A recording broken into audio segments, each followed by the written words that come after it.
오늘 메디게이트 컨퍼런스에 오신 것을 환영합니다. 저의 강의 주제가 조금 무거운데요. 최근 개헌과에서 가장 큰 법률 리스크를 할 수 있는 신도 대출 사기 사건입니다. 입지 분석이나 마케팅이 아니라 변호사가 첫 강의를 열게 된 이유가 있습니다. 병원 자금 조달과 관련한 리스크는 곧 병원 설립과 관련된 리스크고, 나아가 원장님들의 면허와 직결된 면허 리스크와 직결된 문제이기 때문입니다. 사실 강의를 들어오신 분들은 아마도 수사 대상이 되시거나 직접 문제가 되신 분들은 없을 거라고 생각해요. 앞으로 개원 과정에서 어떤 점을 조심해야 하는지 확인하고자 오신 분들일 겁니다.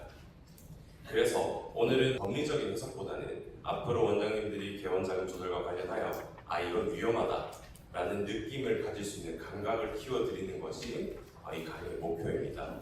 만약 수사기관의 대상이 되셔서 연락을 받으신 분들이 여기 계시다면 제가 강의 끝나고 30분간은 이 강의실 근처에서 대회하고 있을 테니까 저를 찾아오시면 가감 없이 정보를 드리고 상세하게 설명을 드리도록 하겠습니다. 30분밖에 안 돼서 제 소개는 아주 간단하게 말씀을 드리겠습니다. 저는 서울대학교를 졸업하고 8년차 변호사로 있습니다. 원래는 금융, 부동산, 형사, 민사 다 다루는 로펌에서 4년 정도 수련을 하다가 경력을 쌓고 개원을 했는데, 이제 고등학교 동기들 수십 명이 개원을 하면서 그 개원 과정과 운영 과정을 도우면서 자연스럽게 이쪽 세계로 흘러 들어오게 되었습니다. 바로 본론으로 들어갈게요. 개원을 앞둔 원장님들의 대출 상품부터 한번 살펴볼 건데요. 크게 두 가지가 있습니다. 은행 닥터론과 신용보증기금 대출, 신보대출입니다.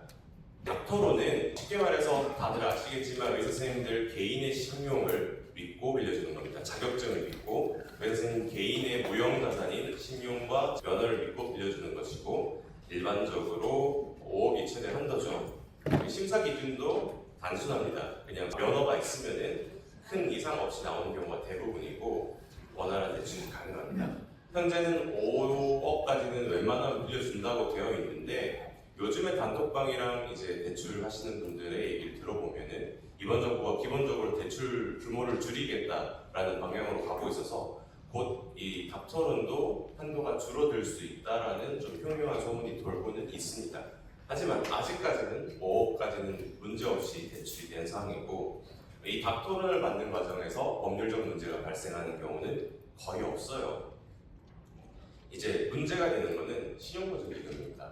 이 신보대출은 은행이 원장님의 개인 신용을 보고 빌려주는 게 아닙니다. 아까 나왔던 닥터론과는 다르게 신보라는 국가기금을 믿고 빌려주는 제도입니다. 그러니까 원장님이 만약에 문제가 생겨서 대출을 못 갚아도 국가기금인, 압박한 국가기금인 신용보증기금을 믿고 빌려주는 거예요. 만약에 못 갚으면 신보에서 대신 갚아준다는 거죠. 구조는 이렇습니다. 기업인분께서 자본을 증빙을 하는 겁니다. 보통은 신보에 서류를 제출하면 신보에서 보증서를 발급하고요. 보증서를 발급받은 기업인은 은행에 가서 보증서를 제시합니다. 그러면 은행은 신보가 보증을 했으니까 이 원장님이 돈을 못 갚아도 신보에서 대신 갚아주겠구나. 그러면 대출을 실행해줘도 되겠다 라는 구조입니다. 기본적으로 닥터론 5억은 기본으로 받고 시작하시는 분들이 많기 때문에 이미 5억에 빛이 있는 원장님의 개인 신용은 좋지 않은 상태이나 이 신보라는 국가기금을 믿고 빌려주는 것이죠. 여기서 핵심, 이 자기자본입니다. 자기자본에 비례해서 보증을 해줍니다. 예컨대 원장님이 기본 자기자금이 5억을 가지고 있다라고 한다면은 5억만 보증을 더 해주는 겁니다. 그래서 보통 요즘에 지금 현재 기준으로 신보랑 닥터론을 포함한 가장 정석적인 대출 구조는 자기 자금이 5억이고 그 다음에 신용 닥터론으로 5억을 대출 받고 거기에다가 내가 가지고 있는 자기 자본 5억을 소명을 해서 5억을 추가로 신용보증기금의 보증서를 받아서 대출을 받는 겁니다. 그래서 다들 헷갈리시는 분들이 있는데, 신보는 대출 기관은 아닙니다. 신보에서 직접 대출을 해주는 게 아니라 신보가 보증서를 발급하면 은행에서 그걸 믿고 빌려주는 구조입니다. 과거는 4년 전까지만 해도 신보 한도가 15억이었어요. 그래서 넉넉하게 개원을 할 수 있었습니다. 그런데 2022년 광덕 안정 네트워크 한의원 사태 때와 2025년 대출 상담사 강모 씨, 그리고 2026년 대출 상담사 이모 씨의 사태가 터지면서 이제 금융감독원이랑 그 금융권에서 이제 좀 대출 규제를 많이 줘가지고 신고에서는 5억까지밖에 빌려주지 않고 있는 상태입니다. 그래서 개원을 늦게 하면 늦게 할수록 이런 부분들이 좀 아쉬워요. 계속해서 윗세대에선 관례적으로 해오던 것들이 아랫세대에서는 규제로 바뀌는 경우가 계속 발생하고 있습니다. 이제 신고에서 문제가 됐던 대출 사기로 규정이 돼서 수사를 받고 계시는 원장님들의 사례들을 몇 가지 볼게요. 이게 계속 문제가 된 이유는 결국 아까 말씀드렸던 신고는 자기 자본만큼 빌려주는데 자기 자본만큼 보증서를 발급하는데 이 자기 자본이 없음에도 불구하고 이 5억 원, 여기서는 예를 5억 원을 드리겠습니다. 5억 원이 자기 돈으로 없음에도 불구하고 있는 것처럼 속여서 신용보증기금으로부터 보증서를 발급받았다는 이유로 사기가 된 겁니다. 이 자기 자본을 실제로 가지고 있지 않은 개원이가 자기 자본이 5억 있다라고 속이는 과정은 보통 두 가지로 진행되는데요. 단기 차입금으로 잔고를 증빙하는 경우입니다. 이건 유념해 두셔야 됩니다. 원칙적으로 가족이나 친구들에게 개원 자금으로 몇 년간 쓸 수 있도록 장기로 빌린 돈은 자기 자본이 인정 가능합니다. 근데 대부분의 원장님들이 가족으로부터 돈을 빌리거나 빌리기 싫어서 빌릴 여력이 없거나 혹은 부모님께 손을 벌리기 싫은 원장님들이 당연히 대출을 알아봤겠죠. 그래서 자기 자본이 없는 상태에서 신고를 받으면 안 되는데 대출 브로커들이 설득을 한 겁니다. 원장님 그렇게 하실 필요 없다. 이거 웬만하면은 장기 차입금으로도 가능하다. 이렇게 속인 겁니다. 그래서 브로커가 5억 원을 먼저 대여를 해줍니다. 첫 번째로. 그럼 5억 원 가지고 통장에 찍힌 잔고를 가지고 5억 원 있어요라고 신고에 그 잔고 증빙을 하는 겁니다. 그럼 신고에서는 믿고 보증서를 발급해 주는 거죠. 그러고 나서 보증서를 발급받자마자 브로커한테 반환하는 겁니다. 이게 핵심은 받자마자 반환하는 거예요. 그러면은 애초에 5억 원이 자기 자본이라 할 수 없다는 게 경찰의 입장입니다. 그래서 신고에서도 이 확약서라는 걸 씁니다. 이 지금 방금 자본 증빙한 이 5억 원이 단기로 빌린 게 아니라 적어도 개원 자금으로 몇 년간 사용할 수 있는 제대로 된 자금이라는 거를 확약합니다라고 사인을 하게요. 근데 원장님들이 이거 읽고 사인하신 분들 없습니다. 개원하실 때 되면은 마케팅이나 인테리어 등의 중요한 문제들이 산적해 있기 때문에 대부분 정신없이 사인을 하세요. 브로커들이 그냥 내밀면 알겠습니다 하고 사인을 해서 내면 브로커들이 내는 거예요. 그렇게 되면은 원장님은 이 확약서에 이게 단기 자금이 아니라고 확약을 했는데 알고 보니까 보증서 발급 받자마자 돈을 다시 갚아버린 거예요. 브로커한테 돈이 넘어갔죠. 그래서 신용보증 기금을 속여서 마치 자기 자본이 있는 것처럼 장기 자본이 있는 것처럼 속여서 받았다라는 이유로 문제가 된 케이스입니다. 그래서 이 케이스만이 문제가 되는 게 아니라 만약에 앞으로 신고 대출을 받으실 분들은 기본적으로 절대로 단기로 돈을 빌리셔는 안 됩니다. 이거를 적어도 병원 운영 기금으로 1, 2년 정도 빌릴 수 있는 돈으로 빌리셔야 문제가 없습니다. 그리고 아까 한 사례가 지금 2026년 올해 4월에 문제가 됐던 대출 상담사 이모 씨 사건입니다. 그래서 지금 수사를 받고 있고 경찰 수사가 아직 완료가 안 됐어요. 제가 맡은 원장님들도 한 20분 정도 되는데 원장님들 중에 2분 정도가 아직 대출을 수사를 기다리고 있는 상황입니다. 두 번째 케이스는 이제 자기 자본이 5억을 잠시 증빙을 했다면은 이번에는 자기 자본이 있었는데 썼다라고 증빙을 하는 케이스입니다. 5억 원이 있었는데 난 이미 개원 자금을 통해 개원 자금으로 5억 원을 사용했다라는 내역을 만들어서 신고에 제출하는 겁니다. 5억 원의 기기 구입을 했다라고 하는데 기계를 신고해서 다 확인하지 않아요. 뭘 확인하냐면은 5억 원의 기계를 구입한 내역을 확인합니다. 이 내역을 어떻게 만드냐면 대출 상담사가 만든 페이퍼 컴퍼니가 있어요. 이 페이퍼 컴퍼니에 돈을 1억 입금합니다. 입금하고 반환을 하는 거예요. 그러니까 페이퍼 컴퍼니 1억 넣으면은 1억 원치의 기기를 구입했다고 계약서를 만들고요. 그래서 1억 원의 계약서를 만들고 나서 다시 또 반환을 합니다. 원장님께 반환을 해줍니다. 그리고 다시 넣고 다시 빼고 해서 5번을 반복하면은 1억 원 가지고도 5억 원의 기계를 산 것처럼 위조를 할 수 있죠. 아까보다는 좀 더 범죄의 질이 안 좋다고 봐요. 그래서 적극적으로 5억 원의 개원 자금을 썼다라고 증빙을 해서 신용보증기금으로부터 5억을 보증받는 구조입니다. 이 구조 같은 경우에는 작년에 있었던 대출상담사 강모 씨가 썼던 방법이고요. 지금 검찰 단계에 있는데 이 사건도 곧 결론이 날 것으로 보입니다. 아마도 좋은 결과가 나올 것 같긴 한데 일단은 이 사기죄가 왜 성립하는지부터 살펴보겠습니다. 보통은 대여금 사기라고 한다면 일반인 상식에 갚을 의지가 있고 갚을 의사가 있다고 한다면 사기가 안 된다라고 하는데 은행과 대출 기관을 건드릴 때는 전혀 다른 법리가 적용됩니다. 갚을 능력이나 의사가 있어도 사기가 성립을 하는 겁니다. 변제 의사가 불가하고요.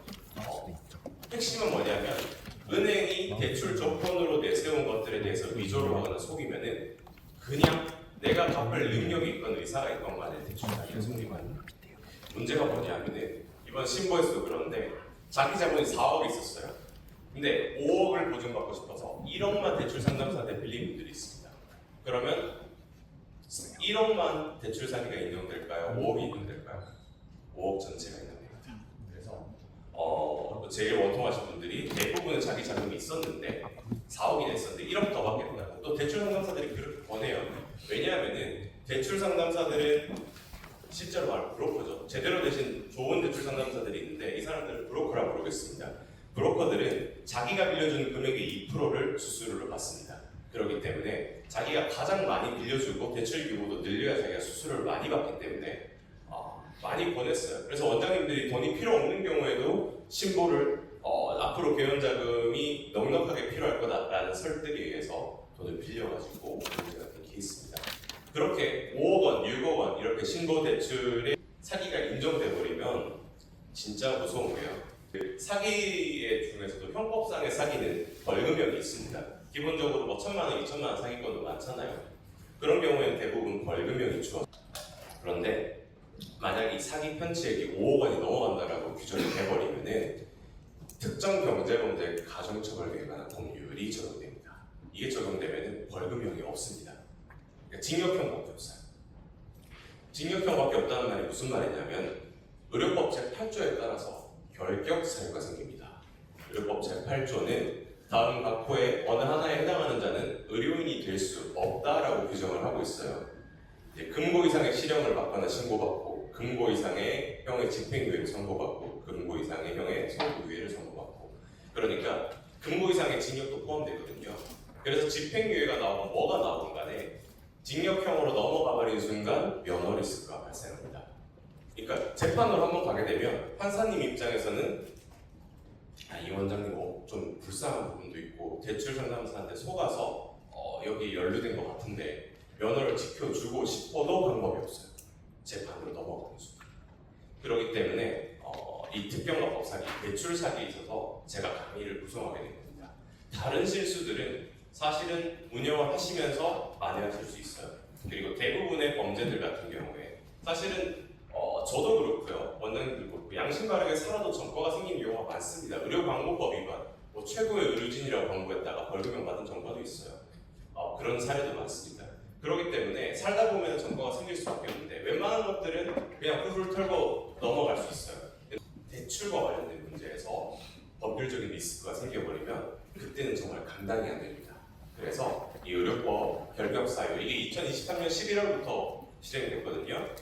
범죄가 의료와 관련된 범죄가 아니라도 성범죄건 대출 사기건 뭐건 간에 집행유예, 징역형의 집행유예가 나오는 순간 면허가 취소된다는 거 알고 계셔야 됩니다. 그래서 이 대출 사기가 무서운 겁니다. 기본적으로 신고대출 제가 맡은 수십 명의 원장님들 중에 이 신고대출 5억 이하로 받으신 분 딱 한 분 계셨어요. 치과 선생님. 짧게 기억나셔가지고 그분만 지금 안전하게 있고 나머지 분들은 다들 지금 좀 마음이 되게 불편한 상태입니다. 혹시라도 면허가 날아가지 않을까. 지금은 선처를 받기 위해서 제가 지금 원장님들을 계속 케어하고 있는데 기본적으로 아까 말씀드렸다시피 원장님들이 대출 상담사한테 속은 부분이 있습니다. 대출 상담사들이 기본적으로 명함에 뭐라고 하고 다니냐면은 땡땡은행 소속 대출 상담사 혹은 땡땡은행 팀장이라고까지 하고 속이고 다니죠. 사실은 아닌데 그렇게 해서 원장님들을 믿게 하고 나서 그 다음 과정으로 어떤 행동을 하냐면 아까 말씀드렸던 개인 신용대출 있죠. 닥터로는 법률적인 문제가 생길 구석이 없어요. 그냥 나오는 거거든요. 근데 그거를 대신 해줍니다. 그럼 원장님들 같은 경우에는 5원이라서 은행 소속이라서 그런지 닥터로는 되게 잘해주네. 이 사람을 믿어도 되겠다라고 신뢰를 하고 그 그 다음에 이제 대출 상담사가 권하는 그 브로커가 권하는 신고 대출을 받게 된 겁니다. 그렇기 때문에 정신없는 인테리어 과정이나 이런 과정에서 막 서류에 막 사인하고 준 것들이 문제가 됐다라고 봐서 검찰은 지금 이거는 물론 제 뇌피셜입니다만 저도 법조계에 이제 오래 있었기 때문에 이게 어떤 기준이 지금 적용될 건지에 대해서 정보들이 있습니다. 첫 번째로 전과가 없어야 되고요. 두 번째로 신고에서 받은 그 보증 대출을 개원에 실제로 사용했어야 돼요. 그리고 전액을 상환했어야 합니다. 이 과정, 이 세 가지 하나씩만 살펴보면 일단 기소유예라는 거, 검찰이 선처라는 게 뭐냐면은 재판으로 넘어가면 아까 말씀드렸듯이 방법이 없다고 했어요. 판사님이 면허를 취소할 수밖에 없어요. 그래서 재판으로 안 넘기고 검찰이 넌 잘못했지만 한 번은 봐준다라는 게 기소유예예요. 재판으로 안 넘기고 기소유예를 해주는데 그 조건으로 대부분의 기소유예는 너 인생에 살면서 딱 한 번 실수한 거니까 봐주겠다라는 게 기소유예의 일단 기본 취지. 그래서 평소에 전과 리스크를 관리를 잘 하셔야 됩니다. 이번에 연루되신 그 2025년, 2026년 대출 상담와 연루돼가지고 문제가 되신 600명, 700명 정도의 원장님들이 계신데 실제로 다른 대출 상담사 합쳐서 그 신고 대출을 불법적으로 받으셨다고 판단되는 규모는 수천 명일 거예요. 아마도 그때는 관행이었기 때문에. 그런데 그 원장님들 중에 전과가 없는 분들이 대부분일 거예요. 다만 문제가 뭐냐면 의료광고법 위반, 뭐 50만 원 아니면은 좀 문제가 되는 건 진짜 문제가 되는 거는 그 음주운전 있죠. 음주운전이나 이런 전과를 있었던 분들은 기소유예 주기가 검찰이 되게 좀 민망합니다. 야, 벌금형 전과가 있는 기소유예를 줘도 되나? 이거 특혜 아닌가? 라는 생각을 하고 있어서 그 예전에 전과 리스크를 관리 못하셨던 원장님들은 지금 병원 양도를 막 하고 계세요. 면허 취소가 나오기 전에 병원을 양도하겠다고 하면서 그래서 평소에 이 전과가 없도록 만들어주는 게 저 같은 변호사나 아니면 원장님들 같은 의료인들 같은 경우에는 면허 리스크나 자격증 리스크를 방어하기 위해서 정말 중요합니다. 그리고 그 대출 두 번째 요건은 실제로 이 대출금을 개헌 자금을 사용했어야 돼요. 그 선처 조건은 사실 우리한테 필요하지 않지만 제가 이렇게 말씀드린 이유는 몇 가지 더 중요한 점들이 있다는 겁니다. 대출을 대출 목적의 개헌 용도로만 사용했음을 소명해야 됩니다. 물론 의료기기를 면허 반지 사기로 했는데 몇 천만 원에 빠진다. 그런 건 괜찮습니다. 그런 것까지는 문제가 없는데 다른 투기 용도로 사용하신 분들이 있어요. 그래서 상담을 오셨는데 저는 솔직히 이거 기소유예 확률을 장담 못한다고 하시니까 이제 정관분들한테 많이 가시더라고요. 근데 제가 볼 때는 정관이고 뭐가 안 될 것 같아요.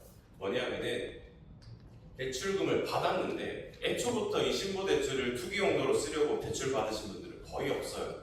근데 문제가 뭐냐면 집안에 돈이 있는데 부모님께 돈을 빌리지 멀리 손을 벌리지 않겠다고 신고 대출을 받았다가 어머니께서 아시고 개헌 자금을 주셨던 분들이 있어요. 그러면은 뭐 장인한테 받는다든가 그럼 이제 신고 대출금이 좀 바닥에 남잖아요. 이 돈을 가지고 있다가 그때 청약에 당첨된다든가 아니면은 주식이 막 오르니까 홍보가 오셔가지고 그 대출 1년도 안 된 시점에 주택 구입에 뭉텅이로 몇 억씩 써버리거나 주식 구입에 쓰시는 분들이 있어요.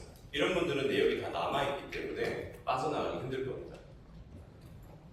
이게 문제가 되는 이유가 뭐냐면은 은행이 돈을 빌려줄 때 기본적으로 대출 조건으로 이 사람이 어떤 목적으로 대출을 하는지를 되게 중요하게 봐요. 그래서 이 대출금을 당신이 개원을 해서 잘 운영하는 조건으로 빌려주겠다라는 게 기본적으로 대출 조건이란 말이에요. 근데 이 대출 조건을 속인 게 되죠. 아까 말했듯이 자기 자본 증빙을 속인 걸로 신고를 속였다고 사기 혐의가 됐는데 문제는 뭐냐면 대출 목적도 속인 거예요. 신용보증기금을 2번 속였다고 봐서 이분들은 선처 나오기 힘듭니다.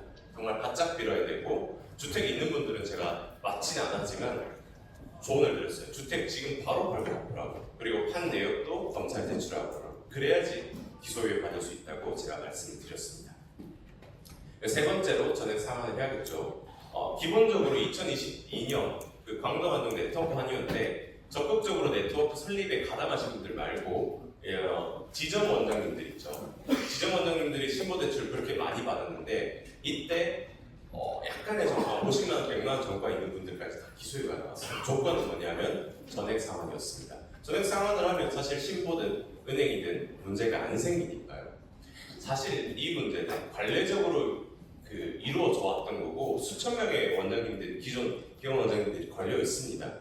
신보도 알고 있었을 거라고 저는 추측을 해요. 그런데 문제가 뭐냐면 수사기관 입장에서는 노다지입니다. 수사 실적 부족할 때마다 대출 상담사 한 명 잡으면은 원장님들이 200~300명씩 끌려오기 때문에 너무 좋은 어떤 냉장고에 꺼내 먹듯이 실적 채우기 용도이기 때문에 앞으로도 이전에 2~3년 전에 대출 받으셨던 분들에 대해서 수사가 하나하나씩 진행될 거라고 봐요. 자, 여기 계신 원장님들께 조언드리고 싶은 건 그겁니다. 앞으로는 이게 윗세대에서 저도 이제 젊은 변호사 축에 속하죠. 근데 윗세대에서 관리적으로 해오던 것들이 문제가 되면은 아랫세대가 피해를 받아요. 앞으로는 신고대출과 관련해서 절대로 자기 자본과 관련해서 문제가 될 만한 행동을 하시면 안 됩니다. 아까 말씀드렸다시피 친구든 누구든 잠시 잊었다가 바로 반환하는 거 자기 자본으로 인정 안 됩니다. 이제는 기소에 안 나올 수도 있어요. 왜냐하면은 2025년, 2026년에 문제가 돼서 개원가에서 이런 정보가 돌았음에도 불구하고 또 이런 그 잘못을 했다고 한다면은 경찰이나 검찰이나 판사님이 좀 다르게 볼 겁니다. 그래서 앞으로는 신고 대출 받을 때 절대로 자기 자본과 관련된 부분들을 조심하셔야 됩니다. 그래서 몇 가지 개원 준비 시 제가 중요하게 여기는 자금 조달과 관련해서 중요하게 여기는 몇 가지를 말씀을 드리겠습니다. 아까 말씀드렸던 것들의 반복인데 절대로 대출 과정에서 이게 신고든 아니면은 뭐 다른 형태의 앞으로 대출 상품들이 생길 수 있어요. 이 과정에서 허위 계약서를 작성한다든지 아니면은 브로커나 대출 상담사님이 어디 입금했다가 돌려받아라, 어디에 잠시 입금했다가 돌려주면 된다. 되게 이상한 말이거든요. 근데 원장님들 개원하시면 정말 시간 없을 거예요. 대부분 제가 봤던 모든 원장님들이 대출 상담사한테 일임하고 인테리어나 이런 거에 그 시간을 들이시기 때문에 이런 것들을 그냥 맡기면은 대출 상담사라는 브로커들이 장난질을 칠 겁니다. 절대로 조심하셔야 돼요. 그분들은 이미 전과가 있거나 문제가 생겨도 들어갔다 나오면 된다라는 주의이기 때문에 원장님들은 면허 리스크가 있기 때문에 절대로 그분들의 말을 들으면 안 되고, 특히 일시 차입금 적어도 2~3년 이상 빌릴 수 있는 자금으로만 증빙을 하셔야 됩니다. 그리고 또 하나 중요한 거, 목적 외 대출금 사용을 절대로 하시면 안 됩니다. 기본적으로 처음부터 그렇게 생각하시는 분들도 요즘에 있더라고요. 주택값이 너무 오르니까 신고 대출은 문제 대출, 아까 사업자 대출이나 아니면 닥터론 대출 같은 경우에는 이거 그렇게 규제가 빡세지 않다고 들었는데 주택자금으로 써도 되나요? 라고 저한테 연락이 오셨는데 저는 절대 하지 말라고 했습니다. 왜냐하면 수서경찰서에서 지금 원장님들이 600명이나 여권 넣었거든요. 실적이 되게 달달하단 말이에요. 수사기관도 결국 일을 하는 사람들이기 때문에 신고라는 걸 자기 자본을 속여서 허위로 증명한 사람들을 이렇게 줄줄이 잡아 넣을 수 있네. 그럼 이 다음은 뭘까요? 이 다음은 대출 목적 외로 사용한 사람들을 다 잡아 넣을 거예요. 근데 신고 말고도 닥터론이나 사업자 대출 같은 경우에도 기본적으로 대출 목적에 대해서 소명을 하게 합니다. 대출 조건에 사업 자금으로 사용할 것이라는 그 조건을 걸고 대출기관, 금융기관이 돈을 빌려주는 거예요. 그래서 만약에 사업 목적 외로 자금을 사용한다면 수사기관은 이렇게 판단할 겁니다. 너는 애초부터 투기 목적으로 대출금을 빌릴 거면서 사업 목적으로 대출금을 받는다고 금융기관을 속여서 대출을 받았으므로 그 대출금 전체가 사기다. 아까 말씀드렸듯이 5억 원 이상이면 특경가법 사기죠. 그때부터는 면허 리스크가 발생합니다. 그래서 대출금 목적 외에 대출금 사용을 절대 하지 말라. 개원자금으로 사용을 하라라고 말씀을 드립니다. 그리고 이건 조금 약간 이제까지 함이랑 다른데 결국은 개원자금 조달과 관련된 문제라서 제가 말씀을 드립니다. 네트워크 병원이라고 다 피할 필요는 없습니다. 네트워크 병원 중에서도 조금 이름만 공유하고 노하우만 공유하는 좋은 네트워크 병원들도 분명히 있어요. 근데 문제는 이 상호장 병원 쪽이에요. 아까 말씀드렸다시피 지금 경찰 수사가 시작되고 금융기관의 대출 규제가 시작되면서 신고도 대출이 줄고 닥터론도 줄어들 수가 있기 때문에 앞으로 개원 자금 조달이 쉽지 않을 예정입니다. 그러면은 필연적으로 어디서 손을 내뻗냐면은 지금 불법 상호장 병원들, 그러니까 일반인들이 개설하거나 불법 사무장까지는 안 가더라도 대표 원장이 있더라도 같은 병원을 두세 개 소유하면은 중복병원 개설이라는 죄가 성립하는데, 여튼 일단 여기서 사무장 병원으로 통칭하겠습니다. 개원 자금을 빌려주겠다고 이야기가 나올 수 있어요. 개원 자금을 5억, 10억씩 빌려주면요, 개원 자금이라는 건 결국 설립의 가장 중요한 요소죠. 근데 그 자금을 대준다는 거는 결국은 설립 자체를 일반인, 그러니까 의사가 아닌 자가 하는 것으로 판단이 될 수 있습니다. 물론 요건은 몇 가지가 있어요. 하지만 기본적으로 이 사무장 병원 리스크가 발생을 합니다. 돈을 그냥 빌려줄 리는 없겠죠. 이자만 받고 빌려주면 좋은데 네트워크 병원에 당연히 그렇지 않습니다. 네트워크 병원의 기본 취지가 경영을 도와주고 노하우를 전수해 준다는 거기 때문에 운영에 개입을 하게 됩니다. 근데 돈을 빌려주고 운영에 개입을 하는 거예요. 사무장 병원. 그래서 이제까지는 특히 치과 같은 경우에는 유디 치과를 비롯해서 치과협회에서 나서가지고 이 네트워크 형태의 불법 사무장 병원들을 다 때려잡았어요. 근데 왜? 의협은 조금 이 부분에 대해서 좀 미진한 편이라서 이 네트워크 병원들이 잘 크고 있었는데, 제가 이 PPT를 만들 때가 4월이었는데 5월에 이 서부지검 의료전담 합동수사팀이 출범했습니다. 보면은 불법의학사범 합동수사팀이라 해서 사무장 병원 잡겠다고 만들어진 거예요. 지금 제가 볼 때는 구체적으로 이름을 말씀드릴 수 없지만은 제가 이제 의료병사로 7, 8년 정도 있기 때문에 어느 병원 네트워크를 찍었는지 알고 있습니다. 여기서 말씀드릴 수 없지만 개인적으로 다 말씀드려요. 그래서 만약에 개원 자금을 대주겠다라는 방식으로 원장님들께 네트워크 병원 제안이 온다면은 원장님들은 판단을 하시기가 힘듭니다. 그래서 그 문제, 개원 설립 자금과 관련된 문제, 대출 문제나 혹은 이 네트워크 병원 설립의 문제는 무조건 변호사와 상의하셔야 됩니다. 간단하게 말씀드리면 이 불법 사무장 병원으로 걸리는 순간 병원, 아까보다 훨씬 더 심각해요. 병원 개설 자체가 설립이 취소될 수 있고요. 무엇보다 수가 진료가 많은 내과 같은 경우에는 나중에 공단에 청구했던 수가 전부가 사기죄로 됩니다. 보통 수가 청구한 것들이 5억 넘거든요. 아까 말씀드렸던 똑같은 특경가법 사기에 의해서 면허가 취소되게 됩니다. 그래서 네트워크 병원 조심하셔야 됩니다.